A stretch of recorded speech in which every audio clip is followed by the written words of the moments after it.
أعوذ بالله من الشيطان الرجيم بسم الله الرحمن الرحيم رضيت بالله ربا وبالإسلام دينا وبمحمد نبيا ورسولا اللهم انفعني بما علمتني وعلمني ما ينفعني وارزقني علما ينفعني وزدني علما والحمد لله على كل حال وأعوذ بالله من أهل النار. Assalamualaikum warahmatullahi wabarakatuh. Waalaikumsalam warahmatullahi wabarakatuh. Baik teman-teman, bisa cek kehadiran dulu ya. Akila Azza, Aulia Widya. Kita mulai kegiatan kita pada hari ini. Ustazah mau teman-teman coba berdiri dulu semuanya. Apapun yang sudah bilang teman-teman silakan lakukan ya. Ini untuk mempraktikkan apakah teman-teman sudah siap untuk belajar atau belum. Teman-teman silakan ke kanan satu langkah. Kanan. Lalu teman-teman silakan putar balik ke arah ke arah selatan. Mana arah selatan? Mana arah selatan? Oke. Sekarang putar balik ke selatan satu langkah. Mana selatannya? Jadi kegiatan yang teman-teman lakukan tadi itu kira-kira apa sih maknanya? Kenapa ada ke kiri, ada ke kanan, kemudian ada ke selatan, ada ke utara? Kenapa ini kira-kira? Biar fokus.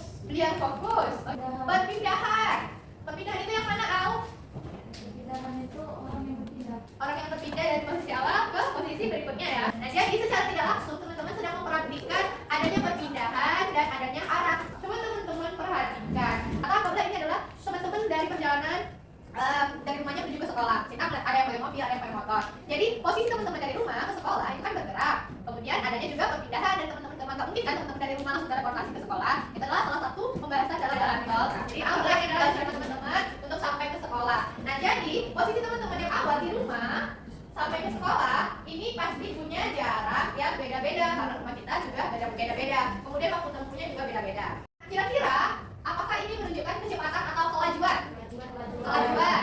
Kemudian kalau sepeda motor itu menunjukkan 120 km per jam, apakah artinya kita selalu bergerak sejauh 120 km dalam 1 jam?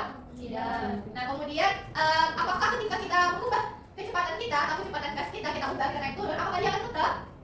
Iya kan? Yes. Sekarang jadi kita akan mencoba tujuan pembelajaran kita hari ini. Yang pertama kita membedakan jarak dan perpindahan, memahami pelaju dan kecepatan, lalu menghubungkannya dengan kehidupan sehari-hari. Nah, menghubungkannya dengan kehidupan sehari-hari nanti akan ada kaitannya dengan GLB sama GLBB. Nanti akan kita bahas. Manfaat pembelajaran kita hari ini adalah teman-teman memahami bahwa kinematika itu atau pembelajaran materi gerak ini digunakan dalam kehidupan sehari-hari seperti olahraga, transportasi, lalu lintas. Intinya itu dalam kehidupan kita sehari-hari. Lalu jika kita hubungkan kenapa penting sekali kita belajar materi gerak ini, dan hubungannya di dalam surat Al-Asr, demi masa sesungguhnya manusia dalam kerugian jika tidak beriman beramal saleh dan menasihati dalam kebenaran dan kesabaran. Artinya ini bisa kita ambil kesimpulan atau kita hubungkan dalam kehidupan kita sehari-hari itu yang mana setiap perjalanan kita itu membutuhkan waktu atau kayak teman-teman dalam menikmati kemacetan kita butuh adanya kesabaran.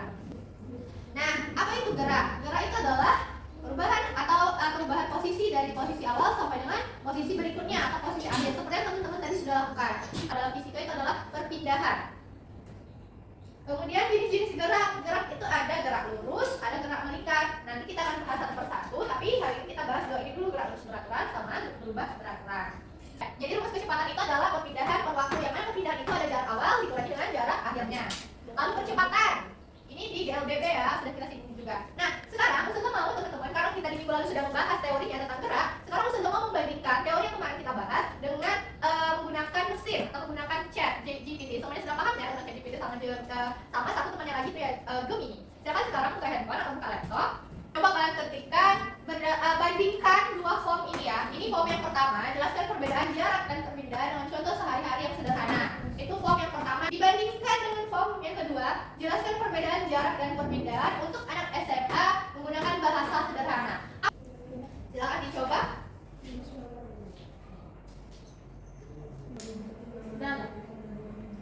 Kalau misalnya jelaskan perbedaan jarak dan perpindahan dengan contoh sehari-hari yang sederhana. Kalau jarak adalah panjang lintasan yang ditempuh suatu benda tanpa peduli arah. Sifat selalu positif dan hanya menghitung seberapa jauh kamu berjalan. Tadi menggunakan Gemini atau ChatGPT? ChatGPT. Nah, jadi teman-teman, apakah kalian dimunculkan oleh ChatGPT sama dengan teori kita kemarin? Sama ya, hanya beda bahasanya aja ya, teman-teman, intinya sama. Nah, sekarang kita akan mencoba untuk praktikum di virtual lab. Silakan buka virtual lab yang Ustazah share di dalam grup atau yang linknya ini.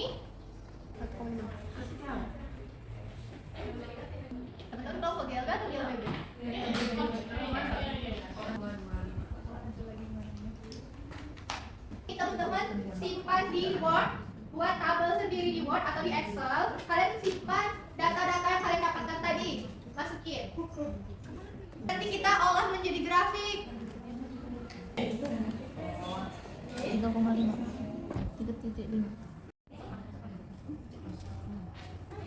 Nah, kemudian sekarang buka di Google. Kalian ketikkan di Google itu adalah Julius AI.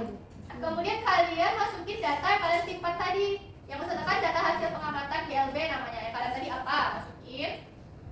Nah, minta Juliusnya buatkan grafik hubungan jarak dengan waktu, grafik hubungan kecepatan dengan waktu, grafik hubungan percepatan dengan waktu sesuai dengan data yang ada di dokumen. Nah, jadi kita nggak perlu lagi sekarang karena ada AI, kita nggak perlu lagi buat bahasa pemrograman. Kita mau minta tolong aja si Julius AI ini untuk dia sedang membaca nih teman-teman. Dia sedang membaca apa yang ada dalam dokumen kita. Nanti kita lihat apa outputnya.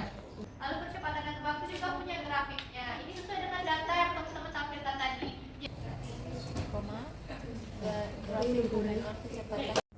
Ini sedang pemerintah untuk bacain dokumen kita.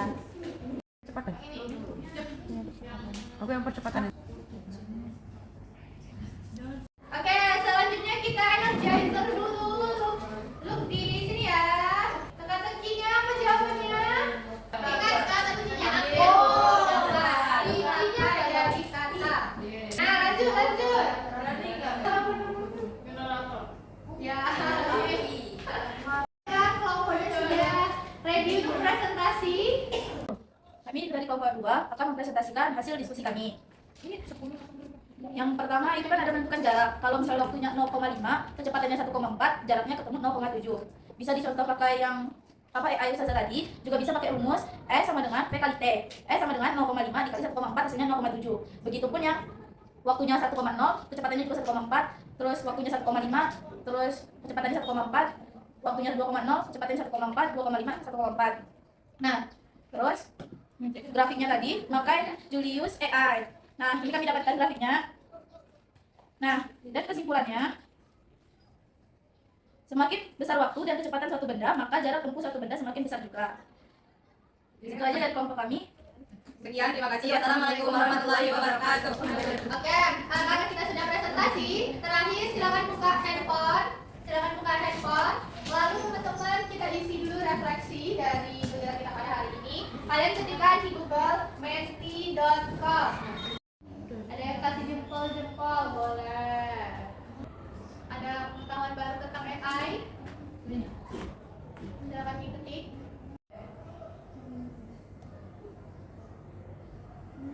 Jadi kasih jempol untuk menambah euforianya. Ada tentang AI, bahwa AI itu memudahkan ya. Apakah saya mengalami kesulitan untuk mengikuti pembelajaran? Ada tidak? Oke, ternyata sudah selesai. Oke, terakhir Ustazah mau teman-teman ada yang merefleksikan tentang belajar fisika sama kalau kita belajar fisika dengan bantuan AI. Apakah lebih mudah? Apakah lebih pusing? Apakah seperti apa yang teman-teman rasakan? Siapa yang mau ngomong? Oke, silakan Tasya, gimana?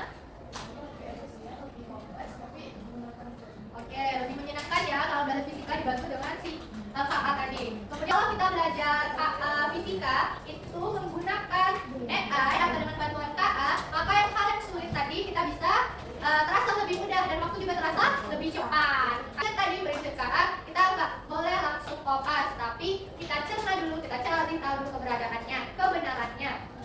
Dari pembelajaran kita hari ini jika kita hubungkan dengan kehidupan sehari-hari dengan belajarnya fisika tadi, kita bisa tahu bahwa gerakan kita dari rumah itu ternyata dipelajari oleh fisika. Kemudian kita sudah paham